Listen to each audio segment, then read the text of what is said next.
Assalamu alaikum and welcome to my channel True Eyes। 2026-এ অনুষ্ঠিত হতে চলেছে হিস্ট্রির সবচেয়ে biggest grand FIFA world cup. 3টে দেশ এই ওয়ার্ল্ড কাপ হোস্ট করবে, কানাডা, মেক্সিকো এবং ইউএসএ। এবারেই প্রথম সবচেয়ে বেশি 48টা টিম এই টুর্নামেন্টে অংশগ্রহণ করবে। ফিফা তাদের 2026-এর ওয়ার্ল্ড কাপের ইউনিক লোগোটি লঞ্চ করেছিল 2023 সালের 17ই মে লস অ্যাঞ্জেলেসের হলিউডে। বিষয়টা নিয়ে তখনই বলতাম, তবে সময় হয়ে ওঠেনি। লোগোর সাথে একটি ক্যাম্পেনও ইন্ট্রোডিউস করা হয়েছিল, উই আর 26। রহস্যময় এই ফ্রেজটি কি ইন্ডিকেট করছে বুঝতে পারবেন এক্ষুনি। ফিফার প্রেসিডেন্ট ইনফ্যান্টিনো বলেছিলেন উই আর 26 এটি একটি র্যালিং ক্রাই। র্যালিং ক্রাই হলো একটি ফ্রেজ বা ওয়ার্ড বা ইভেন্ট বা আইডিয়া যেটা মানুষকে এক হতে বা কোনো কমন এজেন্ডাতে একসাথে কাজ করতে উদ্বুদ্ধ করবে। এটা একটা ফোর্স যেটা সবাইকে একটা বড় লক্ষ্যে একত্রিত করবে।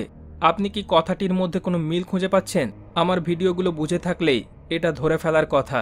হ্যাঁ, তারা ইউএন ওয়ার্ল্ড ইকোনমিক ফোরামের এজেন্ডা 2030-এর কথাই বলছে। নিউ ওয়ার্ল্ড অর্ডার, নতুন বিশ্ব ব্যবস্থার কথাই বলা হচ্ছে, যেখানে সবাইকে একটাই আইনের মধ্যে একত্রিত করা হবে আর যার মাথায় লিডার হিসাবে থাকবে ব্যালি আল দাজ্জাল। দেখুন, ফিফা প্রেসিডেন্ট এখানে পরিষ্কারভাবে বলছেন যে উই আর 26 যেটা একটা র্যালিং ক্রাই, সেটা বোঝাচ্ছে যে আমরা সবাই একত্রিত হয়ে বিশ্বকে আহ্বান করছি এবং আমরা একটি এখন পর্যন্ত হওয়া সবচেয়ে বড়, বেস্ট, সর্বব্যাপী ফিফা ওয়ার্ল্ড কাপ দেব। এখন যে লোগোটি ইউজ করা হয়েছে সেটাও খুব অর্থবহ। এখানে হিডেনলি অনেক কিছু মিন করা হয়েছে। বেয়ার ওয়ার্ল্ড কাপের লোগোটি 26 সংখ্যাটির মধ্যে দেওয়া হয়েছে। ওয়ার্ল্ড কাপটির সাথে আর অন্য কোনো গ্রাফিক বা ডিজাইন দেওয়া হয়নি, আর ব্যাকগ্রাউন্ডে ব্ল্যাক কালার দেওয়া হয়েছে। 26 সংখ্যা আর যেটা মিলে ব্ল্যাক অ্যান্ড হোয়াইট বা ডুয়ালিটিকে বোঝাচ্ছে, যেটা অকাল্টরা একটি গুরুত্বপূর্ণ সিম্বল হিসাবে ইউজ করে। অলরেডি জেনেছেন ভালো ও মন্দ দুটোই সমান, যেটা তারা বিশ্বাস করে। যদিও ভালো ও মন্দ কখনোই সমান হয় না, দুটো সম্পূর্ণই আলাদা আর সৃষ্টিকর্তার সম্পূর্ণ আইন বিরুদ্ধ। এবার সবচেয়ে রহস্যময় বিষয়টি দেখাবো। যে হ্যাশট্যাগটি তারা ইউজ করেছে উই আর 26, সেটাকে তারা লোগোর মধ্যেও দেখিয়েছে। দেখুন, এখানে ওয়ার শব্দটি পরিষ্কারভাবে দেখা যাচ্ছে।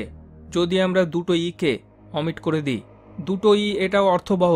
এটাকেও বিভিন্ন অর্থ বোঝাতে ব্যবহার করা হতে পারে। দুটো ব্যবহার করা হয় বিভিন্ন ইমোশনকে বোঝাতে। সারপ্রাইজ, অ্যাঙ্গার, ডিসঅ্যাপয়েন্টমেন্ট, জয়, কোনো কিছু রিমার্কের এগেনস্টে রিয়্যাক্ট করার সময় এটা ইউজ করা হয়। আবার অ্যাব্রিভিয়েশন হিসেবেও ডবলই অনেক কিছুকে বোঝাতে পারে, যেমন ইস্টার্ন ইউরোপ। আবার এভরিওয়ান এলসকেও বোঝায়, অর্থাৎ সবাই। তাহলে কি ইনডাইরেক্টলি এখানে বোঝানো হচ্ছে 2026-এ কোনো যুদ্ধ হতে চলেছে যেটায় সবাই অ্যাফেক্টেড হবে, এবং এটাও হতে পারে যে সেটার সাথে ইস্টার্ন ইউরোপের কোনো সম্পর্ক থাকবে। সময়ই সেটা বলে দেবে। 26 সংখ্যাটি নিয়ে অলরেডি এই ভিডিওটি দিয়েছি। ভারতের জন্য 2026 খুবই গুরুত্বপূর্ণ হতে চলেছে। শুধু ভারত না, এই লোগোটি থেকে বোঝা যাচ্ছে সারা পৃথিবী হয়তো প্রভাবিত হতে পারে। 13 দ্বিগুণ হলো 26, যে 13 সংখ্যাটি অকাল্টদের জন্য খুবই গুরুত্বপূর্ণ।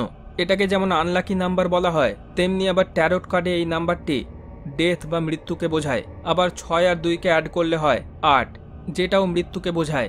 এগুলো ওয়ারের সাথে কানেক্টেড হয়ে যাচ্ছে।